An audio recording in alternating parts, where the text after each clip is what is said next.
बिस्मिल्लाहिर्रहमानिर्रहीम, अस्सलाम वालेकुम and welcome to my channel with new dish के साथ। आज हम आपको इस वीडियो में एक ऐसी रेसिपी दिखाएंगे जो कि पठानों की स्पेशल डिश है। ये एक लाजवाब पख्तून पकवान है जो कि न सिर्फ जायके में बेमिसाल है बल्कि खास मौका पर आपको एक नया आइडिया भी देगा। तो इस वीडियो में आप देखेंगे कि किस तरह पठान लोग इस देसी मुर्ग को बहुत आसान और कम मसालों के साथ इसका शोरबा तैयार करते हैं। तो इस लजीज और खुशबूदार पकवान का नाम है पेंडा, जिसको पख्तून लोग अपनी जुबान में पेंडा कहते हैं और आप अपनी जुबान में इसको सोबत कहते हैं। तो इसके लिए हमने प्रेशर कुकर को चूल्हे पर रख लिया है क्योंकि देसी मोर पकने में थोड़ा ज्यादा वक्त लगता है। और इसके साथ हम इसमें 4 चाय कप के बराबर इसमें ऑयल डालेंगे। आप इसमें घी भी डाल सकते हो। 4 कप ऑयल डालने के बाद अब हम इसमें डालेंगे प्याज। प्याज को हमने बारीक बारीक काट लिए है। इनका तकरीबन 2 अदद प्याज हमने काट लिए। तो इस ऑयल में इसको थोड़ा सा फ्राई कर लेंगे।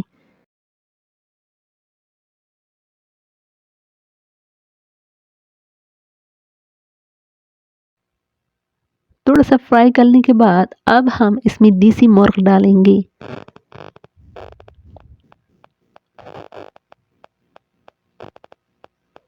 और इस देसी मुर्ग को थोड़ा सा इसमें फ्राई कर लेंगे और साथ में हम इसमें नमक भी डालेंगे ताकि नमक का जायका भी इस गोश्त में चला जाए। और साथ में हम घर का मसाला यानी सुरख मसाला इसमें डालेंगे। तकरीबन 2 से 3 चम्मच के बराबर हम इसमें सुरख मसाला डालेंगे।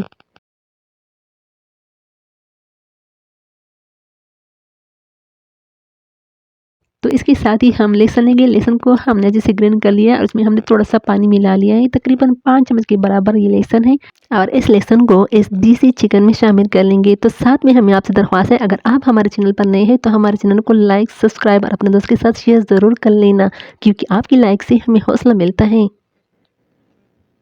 तो ये देखिए हम इसको इसमें अच्छे से मिक्स कर लेंगे ताकि इसका जायका भी इस देसी चिकन में चला जाए।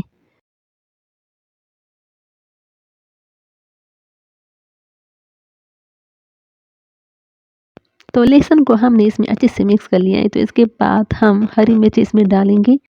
अपने जायके के हिसाब से आप इसमें जितनी मिर्च डालें डाल सकते हो।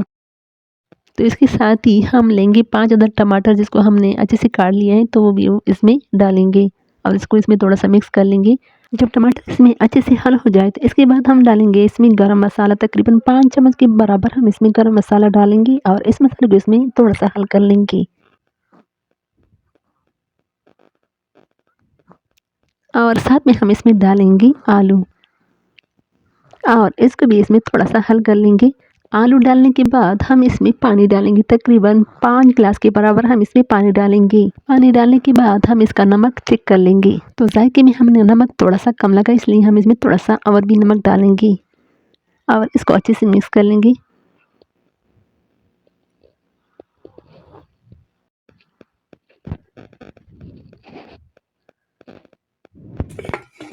इसके बाद इसका ढक्कन बंद कर लेंगे। तकरीबन 15 से 20 मिनट तक हम इसका इंतज़ार कर लेंगे। तो इसके साथ ही पेंडे का दूसरा मरहला जो बहुत ही आम होता है वो है इसकी पतली पतली रोटी।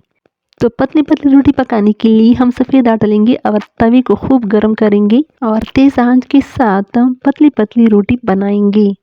तो ये पेंडे की खास बात है कि इसके लिए जो रोटी तैयार की थी वो बहुत ही पतली होती है।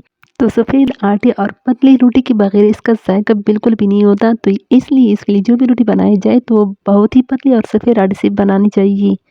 तो इससे पेंडे में यानी इसके जायके में और भी लज़्ज़त आ जाती है। तकरीबन 15 से 20 मिनट तक इंतज़ार करने के बाद हमारा शोरबा बिल्कुल ही तैयार है। तो इस शोरबे से हम ऊपर का ऑयल दूसरे बर्तन में डालेंगे और सिर्फ इसका खाली शोरबा छोड़ेंगे। ये देखिए हमने दूसरे बर्तन में इसका ऊपर का ऑयल डाल दिया है और इसके साथ ही हम पतली पतली रोटी को छोटे छोटे टुकड़े में काट लेंगे और इसको एक बड़े से बर्तन में डालेंगे।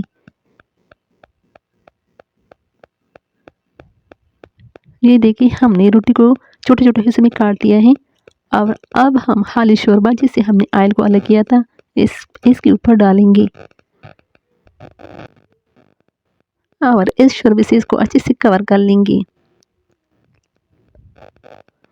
सोबत यानी पेंडा ना सिर्फ खाना है बल्कि एक मुकम्मल सकाफती तजुर्बा है जो हर पख्तून की मोहब्बत और मेहमान नवाजी को उजागर करता है। तो रोटी पर शोरबा डालने के बाद जो ऑयल हमने इनसे निकाला था इसके ऊपर डालेंगे, इसका तड़का लगाएंगे।